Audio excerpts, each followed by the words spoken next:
बेबाक, कुशल रणनीतिकार, देश के गृह और सहकारिता मंत्री अमित शाह जी का।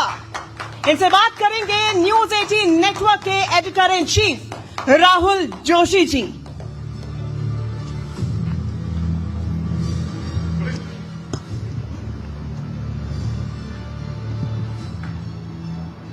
अमित जी, न्यूज 18 के इस मंच पर आपका स्वागत है। मेरे साथ हैं अमित शाह, देश के गृह मंत्री, भारतीय जनता पार्टी के चाणक्य, और सबसे ज्यादा इस वक्त भारतीय जनता पार्टी के चुनाव को यहां पर देख रहे हैं, संभाल रहे हैं, तो उस बारे में कुछ चर्चा करेंगे। अमित जी, ये आपका तीसरा चुनाव है जो आप बिहार में आपके उसमें संरक्षण में देखा जा रहा है। तो 2015 में जो है आप दूसरी तरफ थे, ये नीतीश जी और लालू साथ में थे, आपकी हार हुई थी। उसके बाद 2020 में आपकी जीत हुई। इस बार इस चुनाव में आप क्या देख रहे हैं? क्या आंकड़ा दीजिए कि कितनी सीटें आएंगी आप एनडीए के लिए? देखिए, आंकड़ा देना तो बहुत दिक्कत होती है, परंतु मैं आपके चैनल के माध्यम से देश भर के दर्शकों को इतना जरूर बताना चाहता हूं कि इस बार हम 2/3 बहुमत से ज्यादा सीटें जीतकर बिहार में सरकार बनाएंगे। मैं जब 2/3 बहुमत कह रहा हूं तब हम एनडीए की बात कर रहे हैं। एनडीए का गठबंधन 2/3 बहुमत से ज्यादा सीटें जीतकर मोदी जी और नीतीश जी के नेतृत्व में यहां सरकार बनाएगा। और मैं सारे देश के दर्शकों को ये भी बताने जा रहा हूं कि मैं जितना घूमा हूं बिहार में अभी, मैं स्पष्ट रूप से देख रहा हूं कि एक वेव एनडीए के पक्ष में है और हमारी सीटों के मार्जिन में भी अप्रत्याशित बढ़ोतरी इस बार होने वाली है। ये क्या वेव देख रहे हैं? किस चीज की वेव है ये? इतने सालों से नीतीश जी की सरकार यहां पे है, तो ये तो प्रो इनकम्बेंसी वाली बात हो गई। देखिए, सरकार कैसी चलती है इसके पर सरकार कितनी लंबी है चुनावी संभावनाओं को प्रभावित करता है। अगर आप सरकार अच्छे से चलाते हो तो स्ट्रेंथ और बढ़ती जाती है। मैं निश्चित रूप से कहना चाहता हूं कि ये 11 साल में जो डबल इंजन की सरकार चली और उसके पहले नीतीश कुमार जी और भाजपा सरकार चली, इसने बिहार के अंदर ढेर सारे परिवर्तन करे हैं जी। मैं सिर्फ 11 साल की बात करता हूं। लगभग बिहार में ही इस 11 साल में 8,52,00,000 गरीबों को प्रति माह प्रति व्यक्ति मुफ्त अनाज 5 किलो मिलता है। लगभग 87 लाख किसानों को सालाना 6,000 रुपया प्रधानमंत्री किसान योजना का मिलता है। इसके साथ साथ 44 लाख लोगों को घर मिल चुका है। 33 लाख और लोगों को घर आवंटित हुआ है। लगभग 3,53,00,000 आयुष्मान भारत का कार्ड, जिसमें 5 लाख रुपए तक का इलाज, हॉस्पिटलाइजेशन, ऑपरेशन, दवाइयां, सारे टेस्ट फ्री मिला है। और लगभग इसमें हजारों करोड़ रुपया बिहार के गरीब का बचा है। जनधन योजना में 6,60,00,000 बैंक अकाउंट, जो कांग्रेस पार्टी 70 साल से नहीं खोल पाई थी, हर गरीब को बैंक अकाउंट हमने दिया है। 1,60,00,000 लोगों को पीने का पानी दिया है। 1,33,00,000 लोगों के घर में गैस का सिलेंडर पहुंचाया है। और इतने ही लोगों के घर में शौचालय बनाने का काम नरेंद्र मोदी जी के नेतृत्व में बिहार की भूमि पर हुआ है। मैं इस सबका योग बना लूं तो भी आप समझ सकते हैं कि कितना बड़ा वेव सृजित कर सकता है। और इसके साथ साथ बुनियादी समस्या है, आज बिहार का कोई कोना ऐसा नहीं है जो पटना से कम 5 घंटे ट्रैवलिंग का टाइम कट हो गया होगा। कोई कोना ऐसा नहीं है। कहीं पर भी जाइए, 2 घंटा, 3 घंटा, 5 घंटा, 4 घंटा।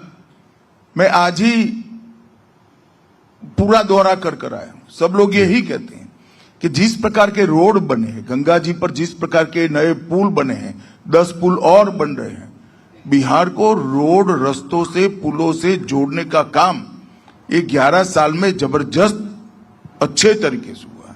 बिहार 2 एम्स मिले हैं, एक दरभंगा में मिला, दूसरा पटने में है। 2 नए एयरपोर्ट मिले, दरभंगा हो चुका है, पूर्णिया होने जा रहा है, पटना में एक और नया एयरपोर्ट बन रहा है। तो बिहार को एक प्रकार से विकास के रास्ते पर पटरी पर चढ़ाने का काम नरेंद्र मोदी जी और नीतीश कुमार जी के नेतृत्व में हुआ है। और नीतीश बाबू ने 11 साल के अंदर बिहार को पूर्णतया जंगल राज से मुक्ति दिलाने का काम किया। ये वही बिहार है 20 साल पहले जहां जघन्य हत्याकांड होते थे, नरसंहार होते थे, हत्याएं, फिरौती, अपहरण, लूट, इतने सारे किस्से हर रोज अखबारों ने छापना छोड़ दिया था। जब तक 5-6 लोगों का हत्या नहीं होता था अखबार छापता ही नहीं था, वरना रोज वही छापना पड़ता। इस प्रकार का माहौल बिहार में कर रखा था। इससे पूरी मुक्ति मिली है। व्यापार फिर से आया है, बरौनी का कारखाना बन चुका है, ढेर सारे इथेनॉल के प्लांट लगे हैं, पेट्रोलियम रिफाइनरी आ रही है, ढेर सारा काम यहां पर हो रहा है। 2/3 बहुमत 160 सीटों से ज्यादा, ये बहुत बड़ा नंबर है, बहुत बड़ा आंकड़ा है। अगर आप सरकार वापस बनाते हैं तो मुख्यमंत्री कौन बनेगा? देखिए, आप कंफ्यूजन फैलाने का प्रयास न करो। ये पूरा मामला कहां से शुरू होता है मैं कहता हूं। लालू जी की बहुत मन की इच्छा है कि इनके बेटे एक बार मुख्यमंत्री बन जाएं, और सोनिया जी की भी मन की इच्छा है कि उनका बेटा पीएम बन जाए। मैं आज दोनों को कहना चाहता हूं, बिहार में और दिल्ली में कहीं जगह खाली नहीं है। यहां नीतीश बाबू बैठे हैं, वहां मोदी जी बैठे हैं। आपके बेटों के लिए कहीं जगह खाली नहीं है। और हम नीतीश कुमार जी के नेतृत्व में ही चुनाव लड़ रहे हैं, कोई कंफ्यूजन एनडीए गठबंधन में नहीं। तो इसका मतलब वही चुनाव के बाद वही मुख्यमंत्री बनेंगे? मैंने बहुत स्पष्टता से कहा है कि हम उनके नेतृत्व में चुनाव लड़ रहे हैं। डिप्टी सीएम्स कौन बनेंगे?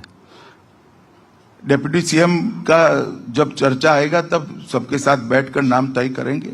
परिणाम एक बार आ जाए बैठेंगे। हमारे यहाँ इस तरह की झगड़े नहीं होते कि अंतिम दिन किसी को मनाने के लिए डिप्टी सीएम घोषणा करना पड़े, और जिस दिन घोषणा करे इस दिन बहुत बड़ा वोट बैंक नाराज हो जाए। और बहुत कहावतें भी इसके लिए चलने लगी है। परंतु भारतीय जनता पार्टी जो टीम, एनडीए जो टीम तय करेगी, वो टीम बिहार के विकास को समर्पित होगी, मजबूरी से नहीं तय करेगी। एक सवाल और पूछूंगा अमित जी आपसे।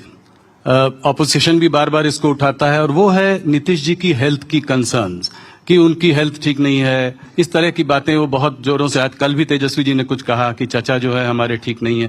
तो इसको आप कैसे देखते हैं? क्या आपको लगता है कि जिस तरह से वो इस तरह की बातें कर रहे हैं, क्या एक सिंपैथी फैक्टर भी इस चुनाव में दिखाई दे रहा है आपको नीतीश जी के फेवर में? देखिए, जहां तक हेल्थ का सवाल है, नीतीश जी मेरे हिसाब से, मेरी जानकारी के हिसाब से रोज 4 सभा कर रहे हैं, सबके बीच में जा रहे हैं। 4 सभा करती है तो मैं भी करता हूं। 3 मंजिला ऊपर चढ़ना पड़ता है, उतरना पड़ता है जी, और कम से कम 2.5 किलोमीटर 3 किलोमीटर चलोगे तब 4 सभा कर पाओ। कहां हेल्थ का सवाल है? और लालू राबड़ी के हर सवाल का जवाब नीतीश जी दे रहे हैं, परंतु वो भ्रांति खड़ी कर एक छवि खड़ी कर इससे बाहर निकलना चाहते हैं। महागठबंधन में सीट शेयरिंग को लेकर काफी दिनों तक जो है लड़ाई झगड़ा चलता रहा। बहुत देर बाद वो लोग जाकर किसी कंक्लूजन पर आ पाए। उसके बाद जो है ओवैसी जी ने कहा कि जो है 2% वाला डिप्टी सीएम बनेगा, 12% वाला सीएम, और जो 18% वाला है वो दरी बिछाएगा। तो क्या इसको आप कैसे इसको देखते हैं इनके? नहीं, मैं तो बहुत बारीकी से देख रहा हूं विगत 5 महीनों से। इनके गठबंधन के अंदर कोई मनमेल नहीं है, मजबूरी से बना हुआ गठबंधन है। कोई रूट कर 2 महीने तक आता नहीं है, विदेश चला जाता है। कोई रूट कर प्रेस कॉन्फ्रेंस ज्वाइन करने की ना बोलता है तो उसको डिप्टी सीएम का झुनझुना पकड़ा देते हैं। और सीटों के बंटवारे में भी इतने झगड़े हुए हैं, अंत तक एक लिस्ट ये महागठबंधन नहीं घोषित कर पाया। हमारे गठबंधन ने, एनडीए ने पूरी लिस्ट की सूची एक साथ घोषित कर दी, कहीं पर कोई कंफ्यूजन नहीं।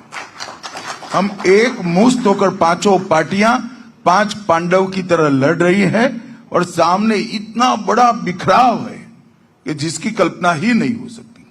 ये एक जमाने में इंदिरा जी विपक्ष के गठबंधन के लिए कहती थी, इस संतरे जैसा गठबंधन है, चुनाव का छिलका निकलते ही सारी कलियां अलग अलग हो जाएगी और ये बिखर कर टूट जाएगी।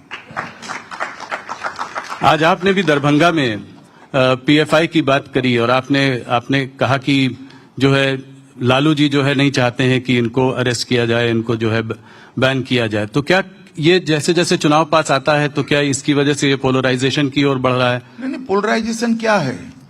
आप मुझे बताओ कि पीएफआई जैसी संस्था जी किस धर्म के अनुयायियों ने बनाई, इसके आधार पर चलनी देनी चाहिए क्या? हमारा नीति स्पष्ट है, जो देश के टुकड़े करने की बात करेगा, देश के खिलाफ काम करेगा, वो कोई भी हो उस पर प्रतिबंध लगा दिया जाए और जेल की सलाखों के पीछे ढेर सारे लोग गए हैं जी। इनकी राजनीति ही ऐसी है कि देश की सुरक्षा के लिए उठाए हुए कदमों को वो हिंदू और मुसलमान के तराजू में तोलते हैं। ऐसा नहीं करना चाहिए। देश की सुरक्षा किसी धर्म के साथ जोड़कर देखना ही अपने आप में एक बड़ा गुनाह है। लालू जी कहते हैं कि पीएफआई के संग हो रहा है जो आरएसएस के संग होना चाहिए। अब लालू जी को क्या बताएं, वो राहुल जी तो नहीं है, मगर अपने फायदे के लिए कुछ भी बोल देते हैं। वो राजनीतिक स्कोर करने के लिए ऐसा बोलते हैं, उनकी वोट बैंक को एड्रेस करने के लिए बोलता है। उनको भी मालूम है आरएसएस क्या है और पीएफआई क्या है। अमित जी, इस बार लड़ाई ट्रायंगुलर लगती है क्या? एक नई पार्टी भी आई है, जनसुराज पार्टी, प्रशांत किशोर जी आए हैं। भैया क्या है, एक पार्टी इस देश में 1550 पार्टियां हैं, इसमें सबसे ज्यादा बिहार में है। तो अब ट्रायंगल का तो 1000 एंगल है। जी जी जी। तो आप प्रशांत किशोर की पार्टी को कैसे देखते हैं इस चुनाव में? देखिए, सभी को अपनी पार्टी बनाने का अधिकार है, उन्होंने भी पार्टी बनाई है, मगर मुझे पूरा चुनाव स्पष्ट दिख रहा है कि मुकाबला एनडीए और महागठबंधन के बीच में है और इसमें बहुत जाड़ी एज एनडीए के गठबंधन को प्राप्त है। तो वोट नहीं कटेगा इनके वजह से, दोनों तरफ कोई खास फर्क नहीं पड़ेगा? नहीं, वोट तो मिलेगा, सभी को मिलता है। अब किसी पार्टी में किसी को टिकट नहीं मिला, वहां जाकर खड़ा रह गया तो कुछ वोट तो ले ही जाता है। एक चीज और तेजस्वी जी ने शुरू की है, वो कहते हैं विक्ट्री बिहार में, फैक्ट्री गुजरात में। प्रशांत किशोर भी कह रहे हैं कि जो है बुलेट ट्रेन गुजरात में चलती है, पैसेंजर ट्रेन जो है बिहार में चलती है। तो इस तरह के जो चुनाव के समय में जो इस तरह के बयान आ रहे हैं, इनको आप कैसे देखते हैं? ये चुनाव के समय के ही बयान है। मैं लालू प्रसाद यादव जी को पूछना चाहता हूं कि बरौनी का कारखाना किसके समय में बंद हुआ? उनके गठबंधन के समय में बंद हुआ, जो मोदी जी ने चालू किया जी। इतने सारे इथेनॉल बनाने के कारखाने किसके समय में लगे? मोदी जी के समय में लगे। पेट्रो रिफाइनरी किसके समय में आएगी? मोदी जी के समय में आएगी। पीएम मित्र पार्क, जिसके अंदर हजारों करोड़ का इन्वेस्टमेंट होगा, टेक्सटाइल पार्क बना, वो किसके समय में बना? मोदी जी के समय में बना। और ये सारा बिहार का इंडस्ट्रियलाइजेशन जो बंद हुआ, वो किसके समय में बंद हुआ? लालू जी के समय में बंद हुआ। कानून और व्यवस्था के चलते बंद हुआ। नीतीश बाबू ने 20 साल तक कानून और व्यवस्था अच्छा सुधारा है। मोदी जी ने पहले इंफ्रास्ट्रक्चर को सुधारा, अब बिजली के कारखाने लग रहे हैं और अब उद्योग भी यहां आ रहा है, आईटी पार्क भी यहां बन रहे हैं और अच्छे एजुकेशनल इंस्टीट्यूट भी यहां बन रहे हैं। जी।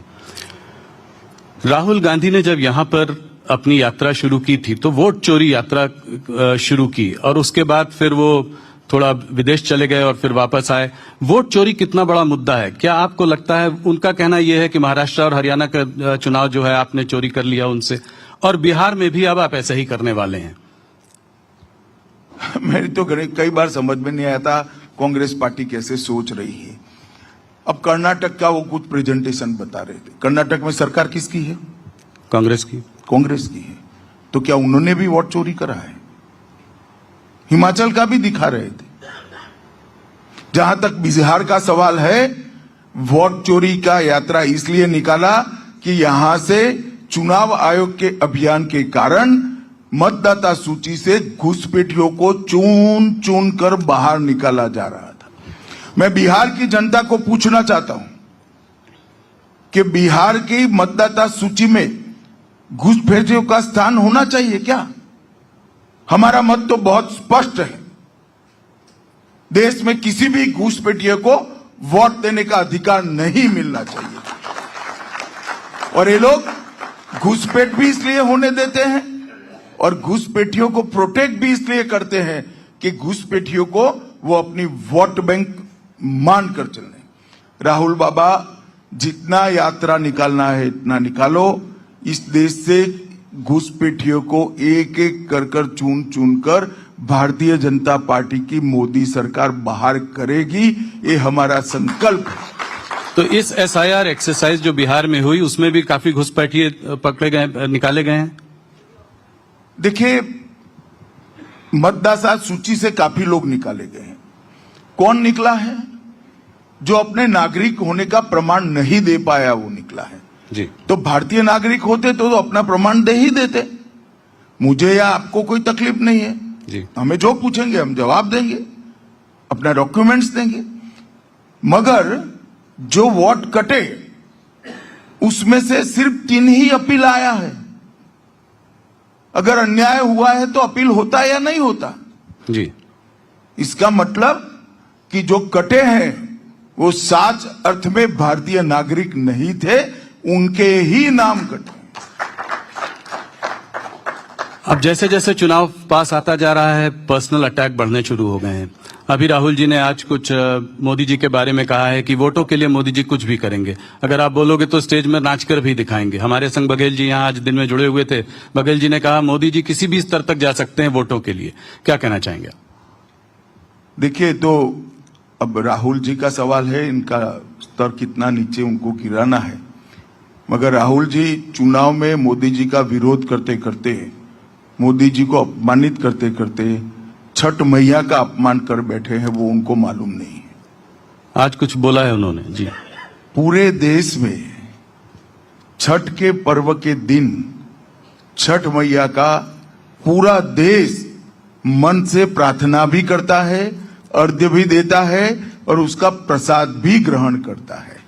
अगर मोदी जी छठ के त्योहार का सम्मान करते हैं और उनको वो नौटंकी दिखता है तो राहुल जी मोदी जी का अपमान नहीं कर रहे हैं। राहुल जी ने छठ मैया के सारे भक्तों का अपमान किया है, बिहार और पूरे पूर्वांचलियों का अपमान किया है।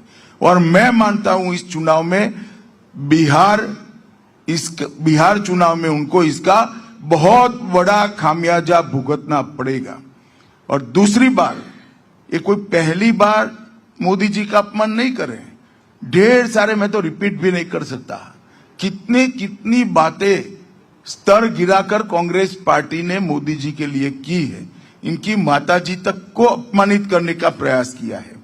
परंतु जितनी बार कांग्रेस ने मोदी जी का अपमान करने के लिए स्तर गिराकर बात करी है, हर बार वो स्तर गिरे हुए कीचड़ में से कमल बहुत अच्छे तरीके से खिलकर बाहर आया है। मुझे पूरा विश्वास है बिहार के इस चुनाव में छठ मैया का अपमान और नरेंद्र मोदी जी का अपमान दोनों को बिहार के मतदाता भूलेंगे नहीं। मतदान के दिन 6 तारीख और 11 तारीख दोनों दिन यूपीए गठबंधन को इसका खामियाजा भुगतना पड़ेगा। जैसे ही महागठबंधन में तेजस्वी जी मुख्यमंत्री चेहरे के रूप में सामने आए, उधर लारा घोटाला के भाई कहां पर बनना कहां है? नहीं, मतलब उन्होंने तो अपना कैंडिडेट वो घोषित तो किया सबको है। आपको भी बना सकते हैं, मगर ना बहुमत मिलना है ना मुख्यमंत्री बनाना है। उनका ख्याली पुलाव पका रहे हैं भाई। तो उनका कहना यह है कि जैसे ही उनका नाम घोषित हुआ वैसे ही लारा घोटाला के चक्कर में दिल्ली में जो है कार्यवाही शुरू हो गई है। उसको कहते हैं ये कि ये विच हंटिंग है। इसको आप कैसे देखते हैं? देखिए, आपको थोड़ा स्टडी करना चाहिए वो केस का। वो बहुत पुराना एफआईआर है और कार्यवाही शुरू नहीं हुई। कार्यवाही कब की चल रही है? कानूनी कार्यवाही में क्रिमिनल जस्टिस सिस्टम में एक स्टेज आता है जब चार्ज फ्रेम किया जाता है, और कब के चार्ज फ्रेम के खिलाफ स्टे लेकर बैठे थे, इसलिए सेशन कोर्ट चार्ज फ्रेम नहीं कर पाता था। अब स्टे उठ गया, इसलिए चार्ज फ्रेम हो गया। वो कोइंसिडेंट है। और उनके खिलाफ तो इतने केस है। आज भी लालू जी सजायाफ्ता व्यक्ति है, बेल पर है। कहां नया केस रजिस्टर करने की जरूरत है? ढेर सारे केस हैं। वक्फ कानून भी अब इस समय चुनाव के माहौल में उछल रहा है। तेजस्वी जी ने, कांग्रेस ने, सबने कहा है कि पावर में आते ही जो है इसको हम डस्टबिन में डाल देंगे। क्या ना वो संविधान समझते हैं ना कानून समझते हैं। मैं इसकी डेप्थ में जाना नहीं चाहता, परंतु मैं बिहार की जनता और देश की जनता को जरूर कहना चाहता हूं, जब तक भारतीय जनता पार्टी का एक भी सांसद संसद में है, वक्फ कानून के सुधार को आंच नहीं आएगी। वो भारतीय जनता पार्टी का वादा है। एक और जो ऑपोजिशन बात करता है बार बार, वो करता है महंगाई की, बेरोजगारी की और पलायन की। कहता है कि यहाँ इतने सारे ग्रेजुएट्स हैं जिनको नौकरी नहीं मिलती, बिहार से लोगों को बाहर जाना पड़ता है नौकरी करने के लिए, और बेरोजगारी बढ़ती जा रही है। इसको आप कैसे देखते हैं? देखिए, सिर्फ नौकरी अकेला मुद्दा नहीं था। बिहार के अंदर गांव में शुद्ध पीने का पानी नहीं मिलता था, घरों में बिजली नहीं मिलती थी। मैंने भी बिहार में देखा है कि चार्जर के लिए वो छोटे इन्वर्टर कहते हैं ना, वो लेकर दुकानें लगती थी फोन चार्ज करने के लिए। आज बिहार में 24 घंटा बिजली मिलता है, हर घर में पानी भी पहुंचा है, हर घर में शौचालय पहुंचा है, और इंफ्रास्ट्रक्चर बनने के बाद, बिजली के कारखाने लगने के बाद ढेर सारा इन्वेस्टमेंट भी आया है। और आगे ये जो नींव पड़ी है, ये नींव पर बड़ी इमारत बनने जा रही है, और वो केवल और केवल नीतीश जी और मोदी जी ही कर सकते हैं। लालू जी ने तो हरे भरे बिहार को बर्बाद करने का काम किया था जंगल राज के माध्यम से। अमित जी, आप ये शराबबंदी को कैसे देखते हैं? इस चुनाव में ये भी एक मुद्दा बनकर आगे आया है। ऑपोजिशन पार्टीज ने जो है कहा है, तेजस्वी जी ने कहा है कि जब वो आएंगे तो टौड़ी पर जो है वो बैन उठा देंगे, और एक आध पार्टियों ने और भी कहा है कि जैसे ही पावर में आएंगे घंटे भर में शराबबंदी का बैन जो है उठा देंगे। इसको आप कैसे देखते हैं? देखिए, नीतीश बाबू ने बड़े मन के साथ बिहार की माताओं बहनों को शराबबंदी से सम्मान पूर्वक जीवन जीने के लिए मौका दिया है। वो एनडीए सरकार की पॉलिसी है। एनडीए के सभी घटक दल इसके साथ बंधे हुए भी है और इसको मानते भी। थोड़ा सा बात करें चुनावी वादों का। आप लोगों ने भी वादा किया है, ऑपोजिशन भी वादा कर रही है। मैं शुरुआत करता हूं आप लोगों के वादों से। हमारा कोई वादा नहीं आया है, हमने तो काम ही कर दिया है। हमारा अभी वादा तो आना बाकी है भैया जी। नहीं तो एक काम जो आपने कर दिया है, जो कि 1,41 लाख महिलाओं को आपने 10,000 दिया है। एक एंटरप्रेन्योरियल सेटअप बनाया है यहाँ की महिलाओं के लिए, जिससे कि महिलाओं कोऑपरेटिव बनाया जी। तो मैं आप सवाल ये पूछना चाहता हूँ, इसके अलावा इलेक्ट्रिसिटी भी आपने प्रॉमिस की है कि इतने यूनिट्स फ्री कर देंगे। प्रॉमिस नहीं किया है, कर दिया है। इसका जो है बिहार के बजट पर क्या असर पड़ेगा? क्या ये सब फ्री भी नहीं है? देखिए, हमने अगले 5 साल में बिहार के जीएसडीपी में जो बढ़ोतरी होने वाली है, वो बढ़ोतरी और फिस्कल डेफिसिट न बढ़े, उसका कैलकुलेशन कर ये सारे काम किए। और आप माफ करना मुझे, ये एक कंटिन्यूअसली चलने वाले, गरीबों को एम्पावर करने वाले कार्यक्रम का एक हिस्सा है। जैसे हमने घर दिया जी, बिजली दी, गैस दिया, शौचालय दिया, 5 किलो अनाज दिया, हमने गैस का सिलेंडर दे दिया, 5 लाख तक का सारा इंश्योरेंस उनको, मतलब दवाइयों का खर्चा फ्री कर दिया।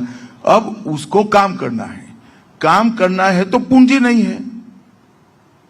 पहले तो जो कमाते थे वो सारा चला जाता था ये सब चीजों में, लकड़ियां, टहनियां, केरोसिन लाना पड़ता था और दवाइयों में खर्च हो जाता था, अनाज नहीं था, अनाज में खर्च हो जाता था, खाने पीने में। अब ये सारी चीजों से बिहार का गरीब मुक्त हुआ है, वो कुछ करना चाहता है।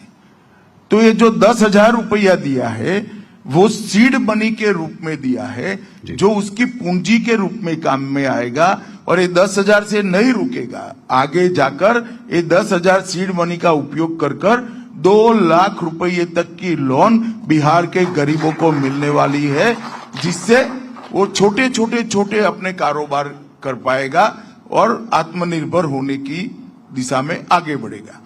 एक और इतनी बड़ी संख्या में जो गरीब है उनको 2 लाख रुपए का लोन देकर छोटे कारोबारों में एंगेज करना, उनको आत्मनिर्भर बनाना और दूसरी ओर इतना बड़ा इंफ्रास्ट्रक्चर का निर्माण कर रोजगारी जनरेट करना और इंफ्रास्ट्रक्चर का निर्माण करने के बाद, बिजली बनाने के बाद जो कल कारखाने आएंगे उसमें भी रोजगारी का निर्मित होगा।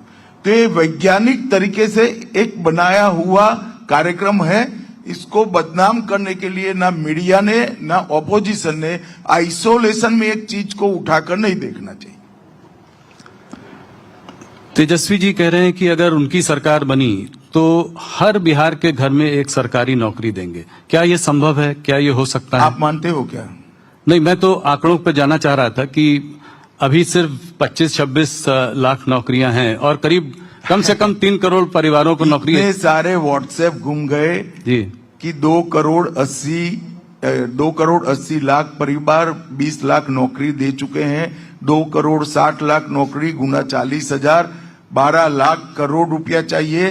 बिहार के बजट से 3 गुना पैसा चाहिए जी। अब वो तो मानते हैं कि वो जो बोलते हैं सब लोग मान लेते हैं, मगर बिहार के युवा को वो अंडर एस्टिमेट कर रहे हैं। मेरे पास तो बिहार से ही व्हाट्सएप आए कि कहां से दोगे इतना पैसा। मगर एक सूत्र है, वचन से क्यों, वचन देने में क्यों दारिद्र्य रखना चाहिए? देना चाहिए। ये लोग दे रहे हैं। इनको मालूम है कि उनको सत्ता में नहीं आना है, वचन पूरा करने की उनकी नौबत ही नहीं आनी है, इसलिए अनाप शनाप घोषणा पत्र बना दी। अमित जी, आपने बिहार पे हमारे बहुत सारे सवाल लिए। कुछ और सवाल आपसे पूछना चाहूंगा, बहुत दिनों बाद आपसे बात कर रहा हूं। नक्सलवाद की जो एक प्रॉब्लम है वो देश में हमारी बहुत बड़ी प्रॉब्लम रही है। दशकों से जो है हम लोग इससे लड़ते आ रहे हैं। आपने इसमें एक अग्रेसिव टारगेट और टाइमलाइन लिया। आपने कहा था कि अगले साल मार्च तक जो है इसको आप पूरा उखाड़ कर समाप्त कर देंगे। बहुत नक्सलवादियों ने सरेंडर किया है, बहुत काम हुआ है इस पे। क्या जो कुछ बचा खुचा काम जो बचा है 11 डिस्ट्रिक्ट्स में जहां नक्सलवाद अभी भी है, क्या आप अपनी डेडलाइन पर अडिग हैं? नहीं, बिल्कुल। मैं विश्वास से मानता हूं कि 31/3/2026 को ये देश पूर्णतया नक्सलवाद से मुक्त हो जाएगा और बिहार नक्सलवाद से मुक्त हो गया है। और इसीलिए अब बिहार में 3 बजे तक मतदान नहीं होगा, 5 बजे तक पूरा मतदान होने वाला है। तो अमित जी, मेरे कुछ एक आध फॉलोअप सवाल ये हैं कि कितने नक्सल बचे हैं, कब तक वो खत्म हो जाएंगे, कैसे, अभी और क्या कार्यवाही आगे होगी? राहुल जी, थक जाओगे जी। गिनती में आप मत पड़िए, इसमें ही आपका भला है। मैं देश की जनता को इतना बताना चाहता हूं, 11 साल से नरेंद्र मोदी सरकार इस पर काम कर रही है। 19 के बाद इसका डिटेल प्लानिंग हुआ, 650 से ज्यादा कैंप बने हैं, ढेर सारे नक्सल सरेंडर हुए हैं। उसमें से उनका ही एक पुलिस का दल डीआरजी बनाया गया। और छत्तीसगढ़ में कांग्रेस की सरकार थी, इसके कारण हम अटके हुए थे। छत्तीसगढ़ की सरकार ने जनता ने भाजपा सरकार बनाई। अब हमारे लिए बहुत अनुकूल भूमि है और 2026 31 मार्च को नक्सलवाद इस देश से समाप्त हो जाएगा। मैं आपके मंच के माध्यम से फिर से एक बार नक्सलियों को कहना चाहता हूं कि आपके लिए मेन स्ट्रीम में आने के दरवाजे खुले हैं। बहुत सारे लोग सरेंडर किए हैं, हथियार डाल दीजिए, आप भी सरेंडर करिए। मगर सरेंडर नहीं करेंगे तो हमारी कार्य योजना है और हम सरेंडर करें या न करें इस देश को नक्सलवाद से मार्च 26 तक मुक्त करा देंगे। लेफ्ट पार्टीज का कहना है कि ये जो है एक्स्ट्रा जुडिशियल किलिंग्स हैं, इनसे बात क्यों नहीं करते हैं हम, और वापस जब ये लोग जेल से छूट कर आएंगे तो क्या फिर हमारी सरकार का स्पष्ट नीति है, जिसके हाथ में हथियार होगा इससे कभी बात नहीं। कनपट्टी पर बंदूक रखकर बात होती है क्या? और बात क्या करना है? जहां जहां नक्सल मुक्त हुआ, हर गांव में पानी पहुंचा, बिजली पहुंची, राशन कार्ड पहुंचा, अनाज पहुंचा है, दवाइयां पहुंची है, स्कूल पहुंची है, मोबाइल टावर पहुंचे हैं और रोजगारी की योजनाएं भी पहुंची। इस तरह से बात नहीं हो सकती और यह सिद्ध कर रहा है कि कांग्रेस पार्टी और लेफ्ट पार्टी इसका वैचारिक पोषण करती थी, इसीलिए वो उनके समर्थन में बयान दे रहे हैं। सैकड़ों आदिवासी मारे गए, किसी का पैर उड़ गया, किसी का हाथ उड़ गया, सैकड़ों जवान मारे गए, शहीद हो गए। इनके ह्यूमन राइट नहीं है क्या? किस प्रकार की बात करें? बात किससे करें? हाथ में जो AK-47 राइफल लेकर बैठे हैं, इनके साथ हम बात करें? नहीं होगी बात। जो सरेंडर होगा वो मेन स्ट्रीम में वापिस आएगा, सरेंडर नहीं होगा उसको पुलिस का सामना करना पड़ेगा। थोड़ी बात जीएसटी की करें। आपकी सरकार ने जो है पिछले साल बजट में इनकम टैक्स रेट की कटौती की, मिडिल क्लास को बहुत बड़ा फायदा हुआ। अभी जीएसटी रैशनलाइज करा है तो उससे भी जो है लोगों के हाथों में बहुत पैसा आया है, अच्छा पैसा आया है। तो क्या आपको लगता है कि इसका लाभ एक आम आदमी को मिल पाया है और क्या इससे इकोनॉमिक एक्टिविटी बढ़ेगी, इन्वेस्टमेंट बढ़ेगा? जरूर मिल पाया है। 395 चीजें 28% और 18% पर थी, इसको 5% या 0% टैक्स कर दिया। और ज्यादातर चीजें रोजमर्रा की उपयोग की चीजें थी जो हमारी माताएं बहनें खरीद करती थी। और ये पूरा फायदा पास ऑन हो, इसके लिए वित्त मंत्रालय ने एक कमिटी बनाई है, इसका क्लोज मॉनिटरिंग हो रहा है और पास हो भी रहा है। इसीलिए इस बार दीपावली और छठ पूजा में, भैया दूज में विक्रम रिकॉर्ड तोड़ने वाली खरीदी हुई है और व्यापारी बहुत खुश है, महिलाएं भी खुश हैं।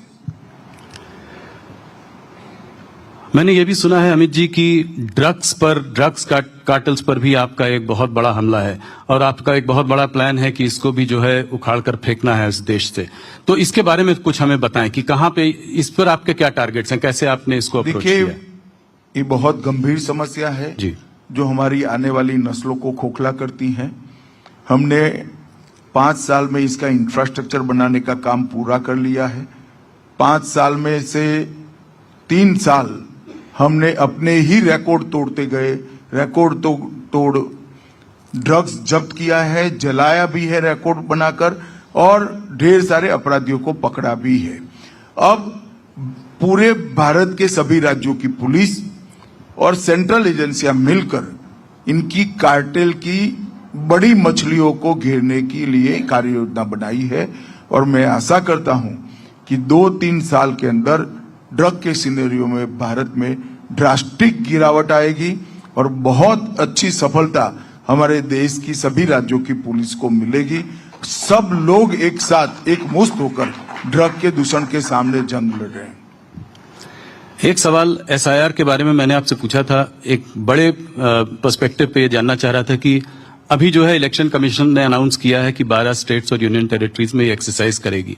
काफी सारी स्टेट्स हैं, वेस्ट बंगाल, तमिलनाडु, वो कह रही हैं कि कोई भी हालत में हम इसको करने नहीं देंगे।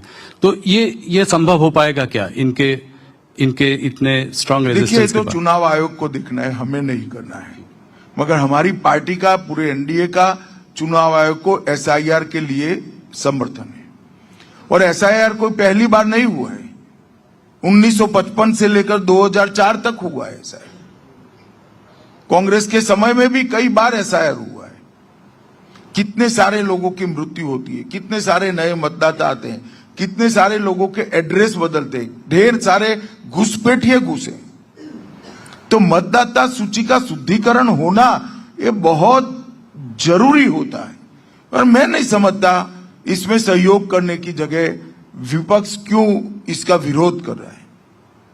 उनको दूषित मतदाता सूची ही चाहिए जिसके आधार पर वो असली जनादेश को छिपा सकते, इसलिए वो इसका विरोध करते हैं। वरना सबने सहयोग करना चाहिए। हर बूथ में हर पार्टी को अपना एजेंट बनाने की छुट्टी दी है चुनाव आयोग ने। हर स्तर पर सुनवाई की प्रोविजन रखा है। सुप्रीम कोर्ट तक गए, सुप्रीम कोर्ट ने भी इसको अप्रूव करा। अब क्या आपत्ति है, मैं तो समझ नहीं सकता। केवल घुसपैठियों को बचाने के लिए विशेषकर बंगाल और बंगाल की मुख्यमंत्री एसआईआर का विरोध कर रही है। भारतीय जनता पार्टी एसआईआर की एक्सरसाइज के साथ, एनडीए एसआईआर की एक्सरसाइज के साथ एक मुश्त होकर चुनाव आयोग के समर्थन में। आपने बंगाल की बात छेड़ी तो बंगाल पे सवाल पूछूंगा, उसका भी चुनाव आने वाला है अगले साल। इस बार भारतीय जनता पार्टी की क्या रणनीति रहेगी? आपने 2019 में 41% वोट शेयर लाए थे, अच्छी सफलता मिली थी लोकसभा चुनाव में। उसके बावजूद आप जो है वहां पे स्टेट इलेक्शन नहीं जीत पाए पिछली बार। अच्छी सीटें आई, 77 सीटों तक आप गए। अगले बार रणनीति क्या होगी? क्या आपको उम्मीद है कि सरकार पश्चिम बंगाल में आपकी बनेगी? आप चुनाव को इस तरह से नहीं देख सकते। आपने बड़े सरलता से कि स्टेट इलेक्शन नहीं जीत पाए, मगर स्टेट इलेक्शन में क्या हुआ? भारतीय जनता पार्टी की 4 सीटें थी, 77 हो गई। 100 साल से भी पुरानी और आधी सदी जिन्होंने बंगाल पर राज किया वो कांग्रेस पार्टी की 0 सीट। 25 साल तक जिन कम्युनिस्टों ने राज किया है उसकी बंगाल में 0 सीट। तो भारतीय जनता पार्टी ने अपनी जमीन प्राप्त कर ली है, एक नींव बनी है और ये नींव पर आगे बड़ी इमारत बनेगी। इस बार बंगाल चुनाव निश्चित रूप से भारतीय जनता पार्टी जीतने जा रही है, इसका मुझे पूरा विश्वास।